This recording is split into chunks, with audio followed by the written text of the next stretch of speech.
What's up, True Crime World? You're listening to Luminol on the Wall. I'm Becky. And I'm Bevy. And today's case is about a psychopath whose delusion causes her to see a love triangle that doesn't exist. And she creates an enemy out of thin air with dire consequences to the victim of her fixation. This is the case of Colleen Slemmer. Listeners' discretion is advised.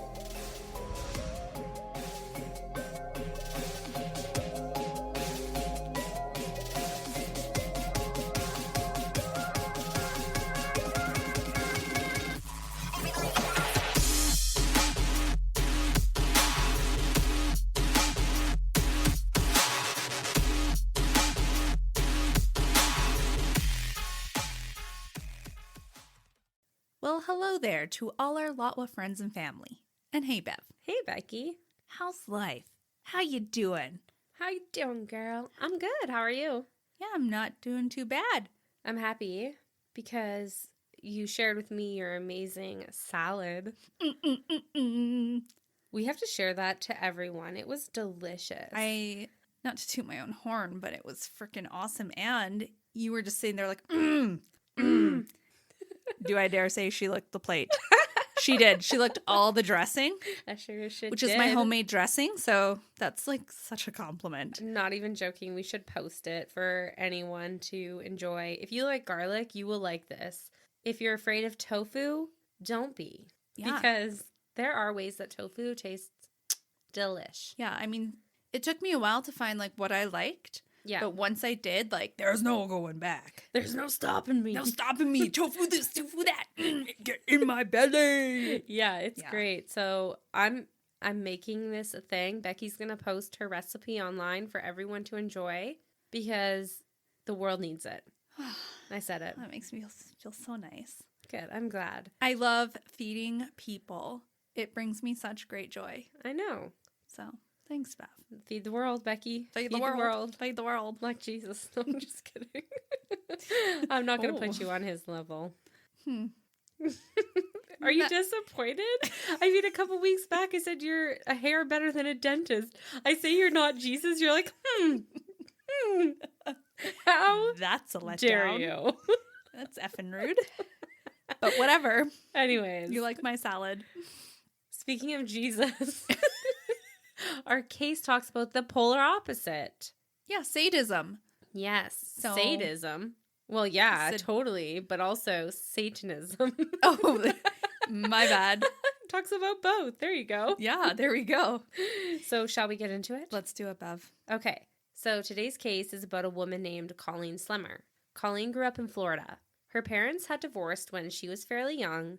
She had lived with her mom, Mae Martinez, and sisters, whom she was fairly close to. Colleen was always an independent child, and in 1994, when she turned 19, she made the executive decision to move to Knoxville, Tennessee to join the Job Corps. She wanted to take a 6-month course in computing. And while this was a really good opportunity for Colleen and for her future, her mother didn't like the fact that she would be living so far away from home. However, that didn't stop Colleen. There were a bunch of reasons why she wanted to go to Knoxville and join the Job Corps. 2 of those reasons were that in the 1990s, Knoxville was an up-and-coming city. It was bustling and a really fun place to live for young adults. Secondly, the Job Corps was there. And the Job Corps provided opportunities for individuals that had tougher upbringings to attend secondary education and start on a career path. It also gave them housing while attending their programs. Now, the Job Corps helped a lot of people, but in and around the 90s, it started to become an alternative for jail for troubled youth and young adults. When they would commit a crime, instead of going to jail or a detention center, they would be enrolled at the Job Corps. Now, I can only assume this is meant to almost work as a rehabilitation center in a way, for children that or youth that offend. And in theory, sounds amazing, as I'm sure the government and the courts hope to reduce recidivism by providing offenders a skill and hopefully progress towards the straight and narrow and ultimately become a productive member of society. I can see how that would be a really good idea In theory, right? Yes. And of course it did work for some of the delinquents, but it also tainted the program a little bit. The teachers and staff that worked at the Job Corps started seeing some of the youth wreak havoc on the other students.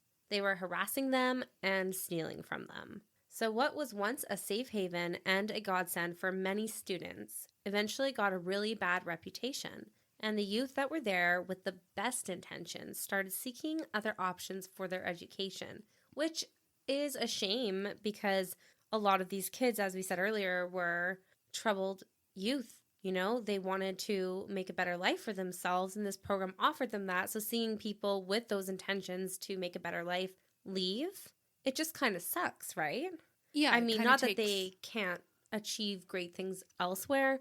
It's one less opportunity that they have Exactly. to get where they want. Exactly. So that's lame. Now I'm going to turn it around and talk about Colleen again and her experience at the Job Corps. Do you love true crime and travel? Having traveled the world solo the last couple of years and being obsessed with true crime, I found myself researching others who took the same vacations but never made it home. The Last Trip is a true crime podcast covering missing and murdered people that were living their best lives on vacation. I'm your host, Jamie Bevy, and each week I'll bring you on The Last Trip, taking a deep dive into vacation culture and travel spots, tips on staying alive while traveling, and ultimately recreating someone's last days in paradise. What led to their last trip? What are the hard facts? What is the final outcome? And could you be next? David Snedden was a 24-year-old college student from Utah attending Mandarin classes in Beijing when he mysteriously disappeared while hiking Tiger Leaping Gorge. Chinese authorities said he drowned in the gorge, and U.S. authorities agreed, although his body was never found and his parents didn't believe that. 7 years later, out of the blue, they got a phone call from a former U.S. official who had evidence David is still alive. This case sounds like a Hollywood movie, but evidence doesn't lie. So where is David Snedden? Famous rugby player and Celebrity X Factor contestant Levi Davis went missing in Barcelona last year while on a backpacking trip through Europe. Just days before he vanished, he posted a 15-minute video to his Instagram account saying his life was in danger and people were after him. After he disappeared, several theories emerged. But what really happened to Levi Davis?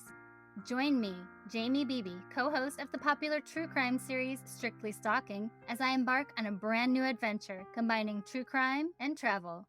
Listen to The Last Trip wherever you get your podcasts. Not long after she had gotten settled, she called her mom and told her that she was not having the best time at the Job Corps. She said there were 3 students, 2 girls and 1 boy, that kept harassing her and making her uncomfortable at times. She told her mom that these kids would go into her room and steal her jewelry and clothing. Needless to say, Colleen couldn't wait for her program to be done so she could move. And she's just like waiting for it to be over. Yeah, and it's sad because she was so excited to go, right? Mm-hmm. She moved so far away from home for this opportunity, and now what? She can't wait to leave? Such a bummer. Absolutely. So one of the women that caused Colleen problems was a young woman named Christa Pike. She was attending the Job Corps in the nursing program. Now, a little bit of backstory about Christa Pike. She grew up in North Carolina. She had a hard childhood, and that's putting it nicely. Christa's parents were divorced when she was young. She never had stability with her parents. Her mother drank a lot, and she was passed back and forth between her parents and grandmother. When Christa was really young, she lived with her mother, who had several boyfriends and husbands come in and out of her life. And as we know, children in this type of situation often have a higher risk of sexual abuse, and unfortunately, this is exactly what happened to Christa. She was also physically and mentally abused. After the traumatic incident that occurred with Christa, her mom had taken her to the hospital to get examined, and it was determined that she had in fact been assaulted.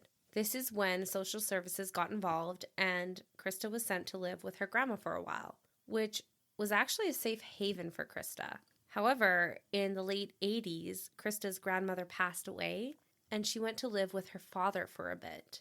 What's really unfortunate about this is that she was kicked out for poor behavior. So after leaving her dad's, she went to stay with her mom again, who wasn't the best influence, as we know. Her mother continued to be neglectful in regards to the men she brought around her daughter. She would often smoke pot with her. And when Christa got older and was in her teenage years, she was sexually assaulted by a stranger, which only added to the trauma that she already had from previous years. It's just like the layers of trauma. Yeah. Poor girl. Yes. Sadly, Christa was never taken for counseling or therapy to help process or deal with the trauma that she experienced, which sucks. Totally sucks. How's one to deal with so much trauma? By themselves. And so young. Yeah. I mean, as we said, the layers of trauma run deep, right? So I'm sure there's a certain type of pathology that results from that if you don't deal with it.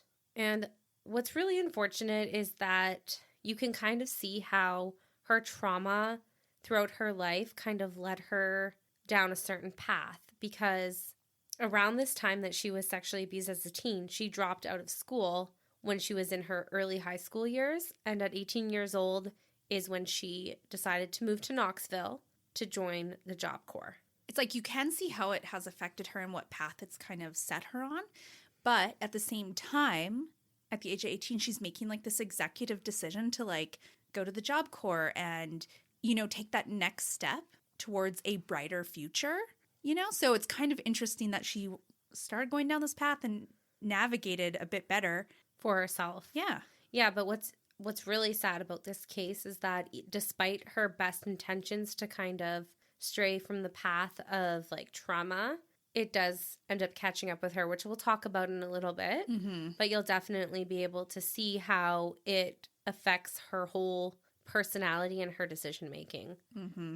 So when Christa first arrives at the Corps, she met a woman named Kim, who became her best friend.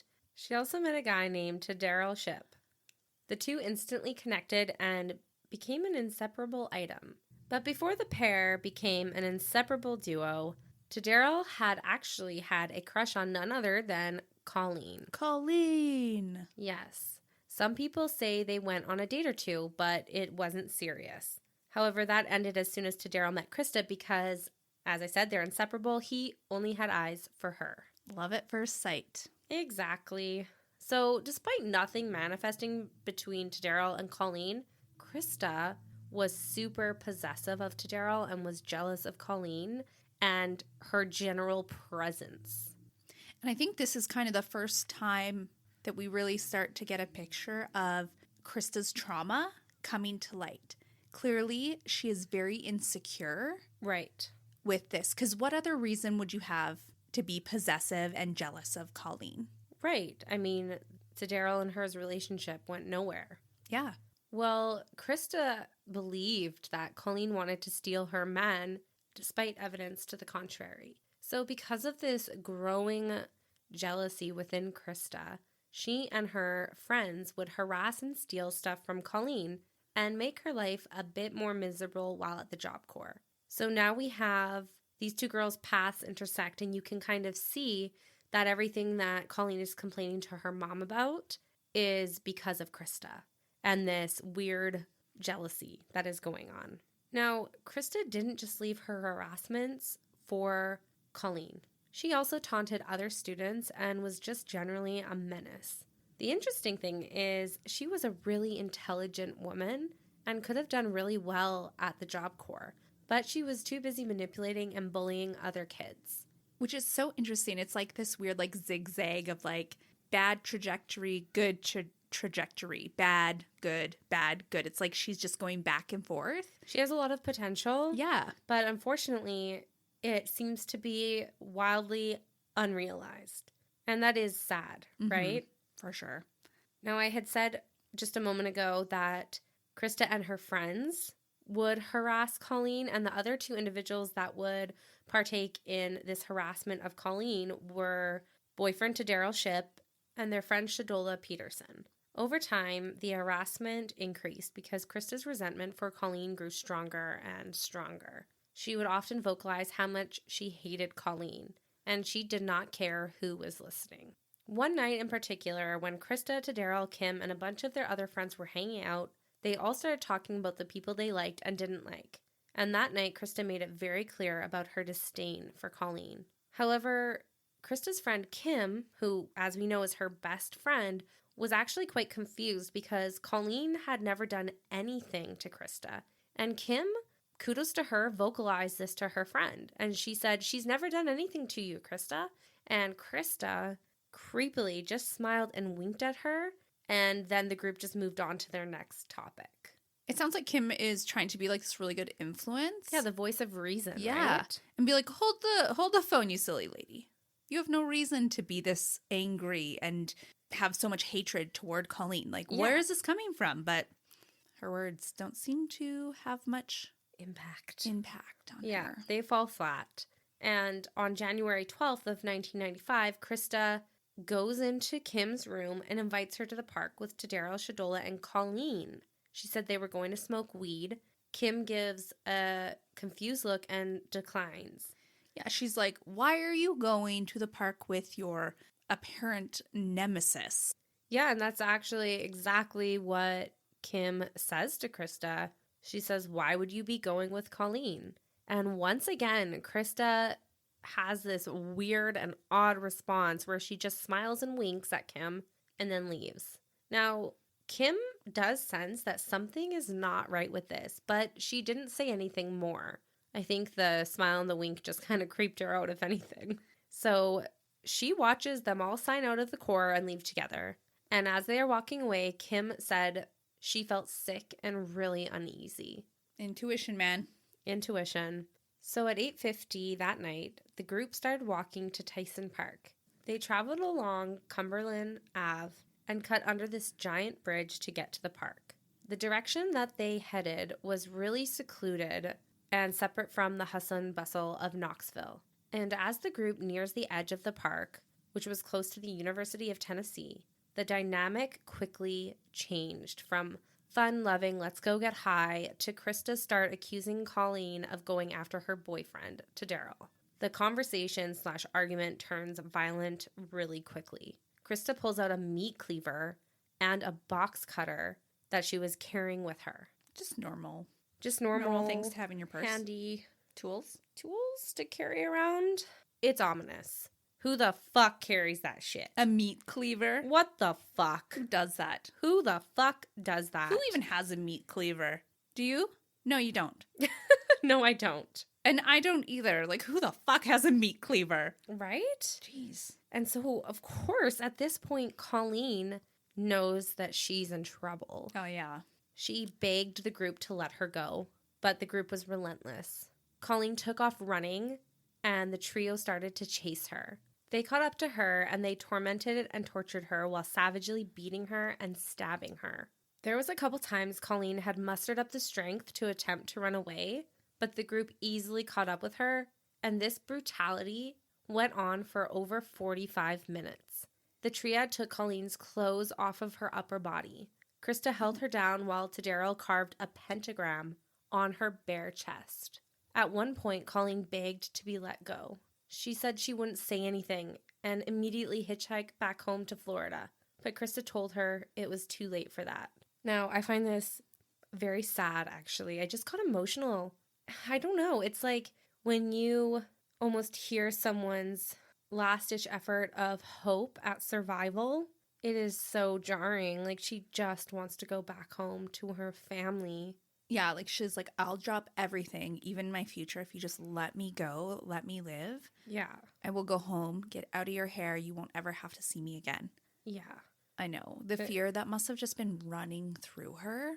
Ugh. Like the chase. Like, I have dreams where I'm often chased, and I wake up just like sweating. I'm breathing heavily. I've, in fact, woken Jamie up with like screams. The loudest, like death-curling scream. Mm-hmm. My bad. Sorry, Jamie. Sorry I have such real dreams. But you wake up in like complete fear. Yeah. And so to have that happen in real life, that's one of my biggest nightmares, Bev.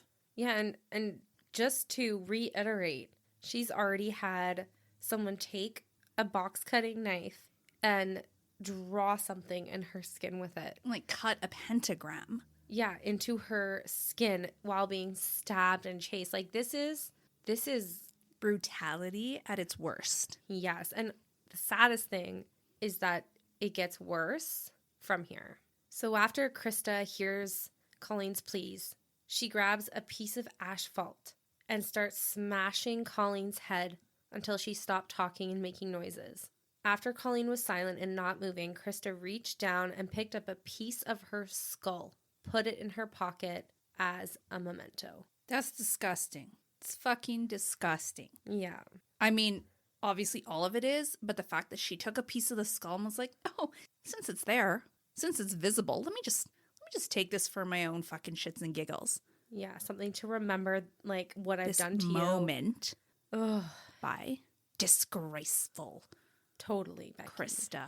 Totally. So, before leaving the crime scene, Christa, Tadaryl, and Shadola smeared mud all over their clothes to cover the bloodstains so that no one would see. They left Tyson Park and headed to the Job Corps Center. On their way home, they stopped at a gas station to throw out some of Colleen's things and clean up a bit. Could you just imagine, Bev, you see these fucking little hooligans walk into your gas station and they are covered in mud. You're probably seeing blood. Mm-hmm. What are you thinking? Right? Did no one notice that? Like, would that not be concerning at all? Maybe it was, but like at the end of the day, they're like, yeah, what are you going to do? Let these kids do what they want. Maybe they did a good job at covering up in mud. I don't know, but either way, they're covered in mud. Like, wouldn't that stand out to someone? And they're carrying Colleen's things. I mean, it wasn't like a ton of stuff though. Oh, good. So, I mean, easily hideable? Hittable? Yeah. I could easily hide it. Anyways, but they look like fucking mud rats just walking through in this gas station. Be like, that's normal in Knoxville. Okay, cool. Yeah, bye. Have a great day. Glad you're cleaner than when you walked in. Hopefully you don't normally walk around like that. So when back at home, finally, Christa meets up with her friend Kim. And get this, Becky, she tells Kim this horrific story of what the group did to Colleen. Christa tells Kim she had stabbed Colleen a whole bunch of times and cut Colleen's throat at least 9 times. And she told her that she still wouldn't die. So she smashed her head with concrete and she said, and I quote, "The bitch wouldn't die." Christa then proceeds to pull out the skull fragment to show Kim. Ew. And after telling Kim everything, Christa tells her that if she says anything to anyone, that she would kill her too. She then, get this, smiles and winks, tells Kim that she loves her and that she will see her in the morning. And like, how horrifying for Kim, Bev. Like, you just heard your best friend admit to killing someone in such a brutal way, and then she threatens you? I would be mortified. And like, at least she's on her good side. Yeah. At least Christa loves her. Yeah. But holy shit. She probably has a fear of God in her at this moment that, like, I can't say anything. I can't do anything about this. Even if my morals are in line, I can't say shit because I'd be scared. I'm going to die too. Yeah. And 100%. I don't want that to be my ending. No. That'd be the worst. I guess luckily for Kim, though, is she wasn't even the only person that Christa told about this. So if it did come out in some way or another, Christa couldn't technically, blame her, I guess. Kim would be like, no, it wasn't me. Well, exactly. Apparently, she had not only been telling other people about what she had done, she was bragging to her peers about what she had done. She's like Colleen. so proud. Like, look what I did. Look how badass I am. Look how cool I am. Yeah, it's really revolting, to be quite honest. However, the silver lining in all of this is that Christa didn't get to brag for too long because the following morning on January 13th, of 1995, Detective Randy York got the call that a body was found in Tyson Park. Literally hours. Hours after later. the crime. Yeah. When he went to the scene, he noticed a female body with blue jeans on. She had several cuts on her head, her throat, and a pentagram was carved out on her chest. She was completely unrecognizable. Now, the pentagram stood out to Detective York. Knoxville was part of the Bible Belt, and pentagrams were not seen around town very often because they were associated with Satanism.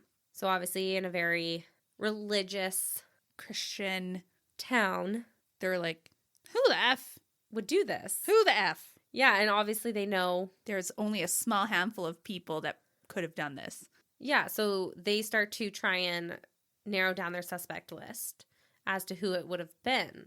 Now, luckily, Christa and fellow Satanists, i.e. her friends, had been what they called secretly open about their beliefs. So detectives started there.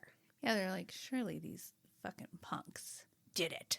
Yeah, I mean, it's lining up, right? Yeah, let's just they're double Satanists check. and they're known Satanists in the town. Yeah. So why not start there? Yeah. Especially with a satanic symbol on a dead woman's body. Like, yeah, good makes starting sense. point for sure. So the detectives go to the Job Corps where they know that these Satanists go. And they ask the security to see the sign-out sheet. And what they learned was that Colleen had signed out with Christa, Shadola, and Tadaryl, but that she had never signed back in. So detectives went to these kids' rooms and had police outside their dorms while detectives questioned all three of them. When in the students' rooms, they saw that Tadaryl had a satanic altar and a ton of satanic literature in his room. They also noticed that Christa had a bunch of literature on Satan as well. It was evident that the couple were hardcore Satanists. Christa even had a devil tattoo on her right chest. Now, at the time, detectives were still waiting for dental records from the body so they could identify their victim. And when it was finally confirmed that the murdered woman in the woods was, in fact, Colleen Slemmer's, Christa, Tadaryl, and Shadola were all arrested and taken down to the police station for questioning. You know what's crazy to me? What? Is besides the fact that they took some of Colleen's stuff and hid it, they really didn't do much else to, like, hide their crime or distract the detectives that it was them. You know, like, they didn't try to cover it up one iota. No. I mean, not that I would ever kill someone, but if You I did, very hypothetically, if I did, I would have planned it so that I could get away with it, or as best as I could.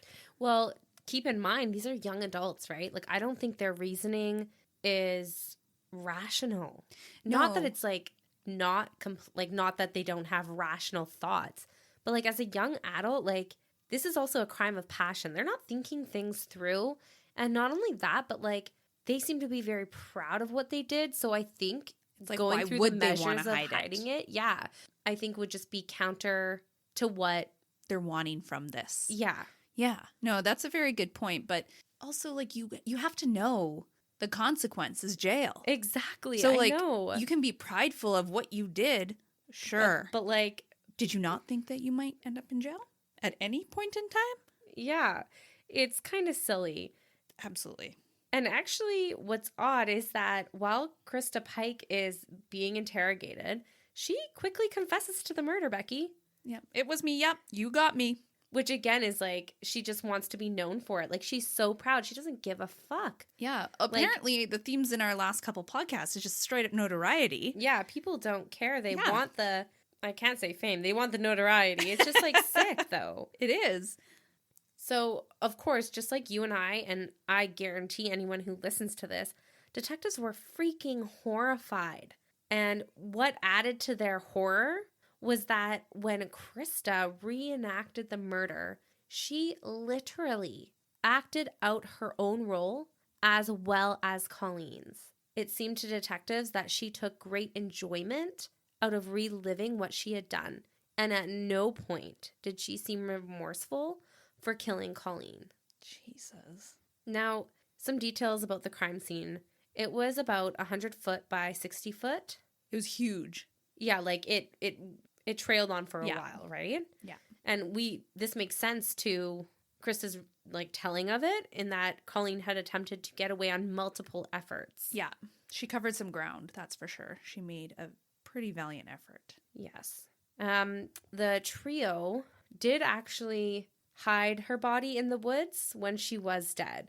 So they did make minimal effort. Obviously not enough. Yeah, the body was found immediately. Exactly. And even if they did hide her body, the fact of the matter is that they had attacked her, as we said, in a huge area, right? So the police found pools of blood in multiple locations within the crime scene. So even if they had somehow managed to hide her body effectively. Like, there was still evidence that a crime took place, right? Leading them towards an area where the body could at least be found. Yeah. The police also found the asphalt chunk used to smash Colleen's head, and it had blood and tissue on it. And after speaking to Christa, the police were able to find Colleen's items at the gas station and the mud-covered clothing in their dorms. She's just a goddamn open book, eh? Yes. They also found Colleen's skull fragment in the jacket Christa was wearing that night. However, the cleaver and box cutter were never found. Regardless, they have a treasure trove of evidence at their disposal. So on January 15th, 1995, just 3 days after the crime took place, Christa Pike, Tadaryl Shipp, and Shadola Peterson were all formally charged with the murder of Colleen Slemmer. And the triad remained in jail until the trial started in March of 1996. Going into the trial, two of the most important witnesses were that of Shadola Peterson and Christa's friend, Kim. Kim was able to tell the jury what Christa's attitude was after the murder, how she had danced around the room while telling her what she had done, how she seemed to brag about this murder, and how she also threatened Kim about telling anyone. And despite the court case being a very serious situation and very horrific in nature, Christa seemed to enjoy the whole spectacle. She was seen laughing with her lawyers, waving at people in the crowded courtroom like a celebrity. It just didn't seem like she took this case seriously. Right. And again, to the notoriety factor, like, like, oh my you're not God, a look at me. celebrity. Look what I did. People are I'm in court. disgusted with your actions, actually, which is just wild. It's like shows, I don't know, just like how twisted her mind is and how messed up her reasoning and like perception is of, I don't know, just something so sadistic, right? Like, it's not something to be proud of. And of how we talked about her layers of trauma going really deep and really affecting her brain chemistry and the way she thinks and sees the world. Like, it's so twisted, right? Yeah, and it's like, even though she's facing some serious consequences, she's still like, look at me. No big deal. Look at this thing I did. Aren't I grand? Yeah, like, it's just really... It's fucked up, Ev. Yeah. And just like Christa's interrogation throughout the whole trial, she never seems to show remorse. That being said, the only time that she did show emotion was when Colleen's skull was brought out to show the jury the severe injuries that Colleen had suffered. At that moment, Christa broke down and cried as the jury was passing around the skull. It was passed juror to juror, and pieces that had been put back together were falling apart. So the question is, was she crying because she knew this was the emotion she should show, or was it real? Or, dare I say, was she crying because her memento was breaking apart and not with her? She's like, oh, my skull fragment. I don't get to hold it. I don't know. To me, it almost seems like, why now? Why is that the thing that pushes you over the edge? So it makes me think that she's just like, oh, shoot, maybe I should show some emotion, because obviously that would be very impactful as a juror to have the skull in your hands, basically somebody falling apart, skull. Right? Yeah. And so I almost feel that, to me, I would lean towards the side of her wanting to gain sympathy from those jurors. Be like, I'm in it with you. I'm feeling sad. Yeah. Yeah. I don't know, Becky. I don't know. It's just fucked up. Like, how many times are we going to say it? But it is. Yeah. So despite her tears, the prosecution was able to show that the skull fragment that the jury was holding was found in Christa's jacket, and they were able to show how it filled and fit into the hole in Colleen's skull. You'd be like, this is the perfect puzzle piece. So you can see just like how terrible this crime was. Like, it was a huge chunk. Yeah. And the fact that the girl sitting in front of you crying her eyes out was the one who caused this trophy. This. Caused it and took the trophy. Yeah, absolutely. It was said by the medical examiner reports that Colleen had been stabbed and sliced about 300 times. Many of those injuries were superficial and didn't cause her death, but it was determined that her cause of death was actually blunt force trauma to the head. That blunt force trauma was what caused those skull fragments to be lodged into her brain. They were also able to determine that most, if not all, of Colleen's injuries happened when she was alive. So you can imagine just how terribly Colleen suffered that night. It's pure torture. Torture. It's pure torture. But it really is pure torture, right? Like, she suffered through every cut, every hit, like everything that Every happened. She stab, felt it every all. slice, like, oh, Everything. God. She still had to suffer through that. And then, Her life was taken. yeah. Devastating. So, on March 29th, 1996, Christa Pike was found guilty of murder. And the following day, Christa was sentenced to death. The jury only took 9 minutes to decide her fate. Yeah, let's hear that again. 9 minutes. That almost never happens. Yeah, but I can see why. I mean, the jury was literally holding skull fragments in their hand. Like, wouldn't you be moved to just, like, make a quick decision? Like, you would have no question in your mind. Exactly. And what's even more sick about Christa's behavior is that she showed more emotion with her sentencing than she did within her whole trial. Yeah, she's like, oh, poor me, I'm the victim. Yeah. I'm getting sentenced to life in prison and death. Yeah, now the reality hits her, though, right? Yeah. So, at the time of her sentencing, she was the youngest woman that was sentenced to death row. In addition to Christa's sentence, Tadaryl Shipp was also sentenced to life in prison plus 25 years. He is up for parole in 2 years, in 2026. Oh, it's coming up. Yeah, Jeez. and Shadola Peterson, who was only 17 at the time, was a state witness in Christa and Tadaryl's cases and pled guilty to being an accessory after the fact, and she only received 6 years of probation. Oh, she got a slap on the wrist. Yeah, but in her defense, I can guarantee that she was not the main perpetrator in this crime. You know, she was an accessory. She like, was I not. truly believe that. Yeah.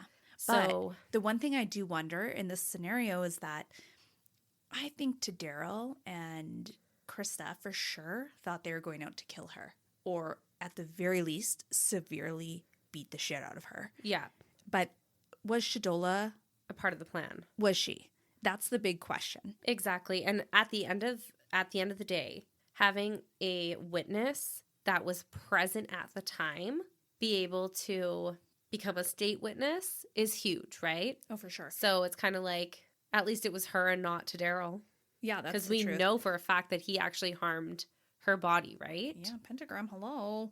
I also think if I was in Shadola's shoes, Bev, and I was out there, let's say she had no idea that this is where it was going. Yeah. Imagine being that person and assuming her morals are probably a little bit more ethical. And she's standing there and be like, oh my God, if I don't participate or help them a little bit, what are they going to do to me? Because now I just watched them do that. Like, imagine the fear that she probably felt as well. Now, I don't want to get too into like, oh, maybe she had no part in it. Maybe she was scared because, you know, that's a possibility. Yeah. But the truth is she fucking chased her too. Yeah. Like, she was there. You could have fucking hightailed it out of there. Yeah. But you didn't. That's right. And truth be told, we didn't really find any information on what Shadola did at the time, right? Yeah, so like we're what her role was, you mean? Yeah, exactly. So we're truly hypothesizing. Absolutely. And at the end of the day, she was absolutely an accessory, so I'm glad she at least got that. But yeah. She could kind of redeem herself for the rest of her life. Yeah. And hopefully she stays on the straight and narrow and doesn't murder anybody. Mm-hmm. So what's interesting is that actually both Tadaryl and Shadola were only 17 at the time of the crime, and they were both tried as minors. Wow. Tadaryl probably would have got the death penalty if he wasn't a minor. 100%. That's probably why he was sentenced to 25 years to life. Yep. And I don't think that he will be getting out. I could not see it. I could not see it. I hope not. We'll have to keep our eyes peeled for that one because I am curious. So am I. So this is like, it's like normally our cases kind of end here, but this one doesn't, Becky. No, it doesn't. It keeps going. So just hours after Christa was sentenced, she wrote a letter to Tadaryl saying she couldn't believe that they would sentence her to death like that when she was so nice to Colleen for ending her suffering by crushing her skull. Yes, so nice. Yeah. You can see that she obviously sees herself as a victim of the courts, which is ludicrous. Stupid. It's absolutely stupid. And while in prison, Christa proved just how dangerous she could be, because while in prison, Christa created yet another enemy, Becky, a fellow inmate, in fact. Her name was Patricia Jones, who was also in jail for murdering an old woman. Patricia herself was a nasty individual. She had a temper and was really aggressive. And Patricia seemed to dislike Christa's lover, Natasha. And this really rubbed Christa the wrong way. Man, these love triangles do not do Christa any good. No, or right? anyone involved in them good. Well, exactly. And it wouldn't be any different for Patricia because Christa really wanted to do something about the fact that Patricia didn't like Natasha. But, of course, her opportunities were limited being on death row because Christa only got 1 hour of free time in the day. But on August 24th of 2001, so this is 5 years after her sentencing, Christa gets her opportunity. There was a fire in the prison, and prison officials somehow put Christa, Natasha, and Patricia in the same space while dealing with the fire. This allowed Christa and Natasha to attack Patricia. Christa took a shoestring and wrapped it around Patricia's neck. They fell to the ground. At that point, Patricia was unconscious and she was not breathing. The guards see the commotion and run in and revive Patricia. Never once did Christa deny what she did, but again bragged about it. And on August 12th of 2004, so like a long time later, 3 years. Yeah, Christa was on trial for attempted first-degree murder of Patricia and was sentenced to another 25 years. Oh, yeah.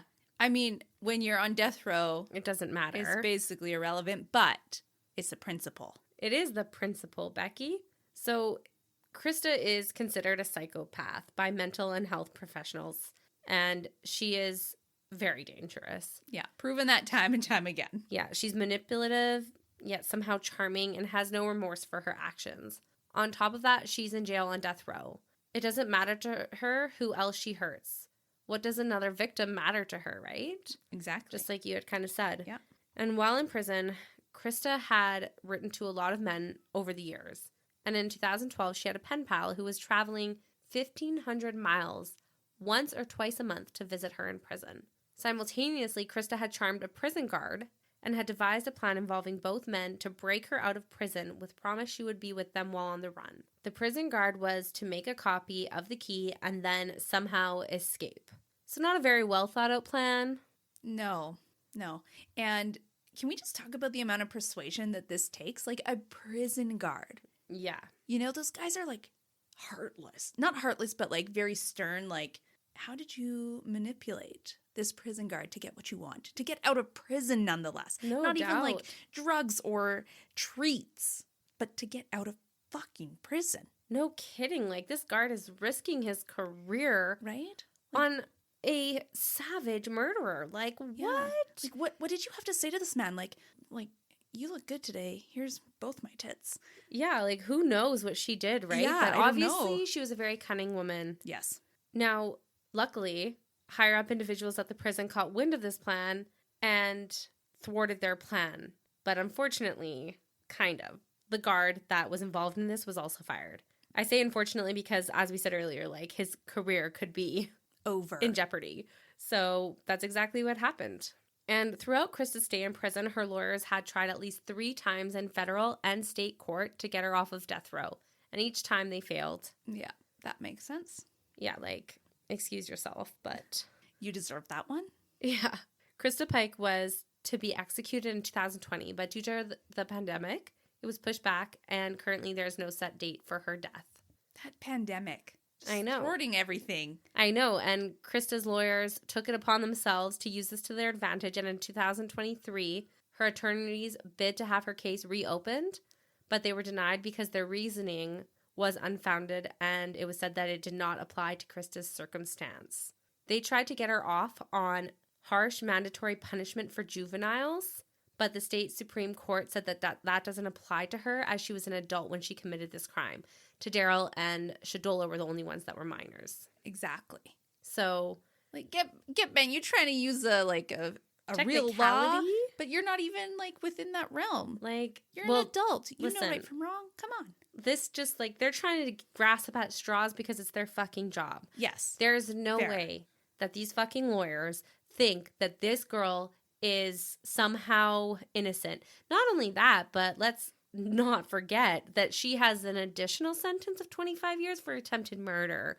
So how are you gonna... How are you going to work around that one? Yeah, You're like, you definitely can't. an adult. So all I have to say is that Christa is, I don't know, a terrible terrible person and is savage and brutal.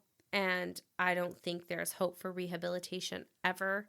God, no. And I hope that she stays in her cell until the day she dies. That is fair. That is fair.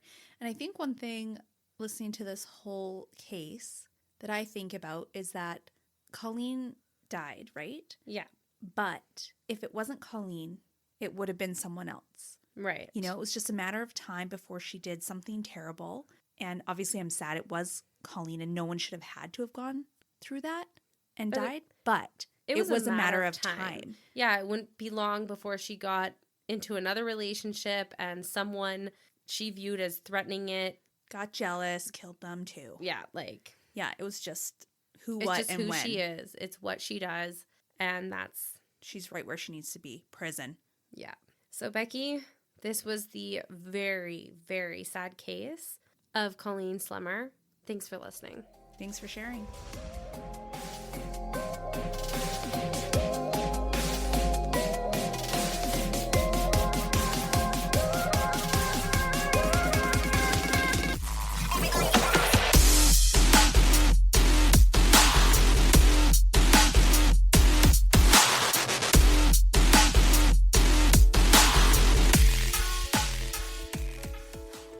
And just your weekly reminder to download our weekly episodes, follow us on Spotify or Apple Music or whatever streaming platform you listen to us on, and give us a follow on our social medias. You can find us at Luminol on the Wall. Can't wait till next week.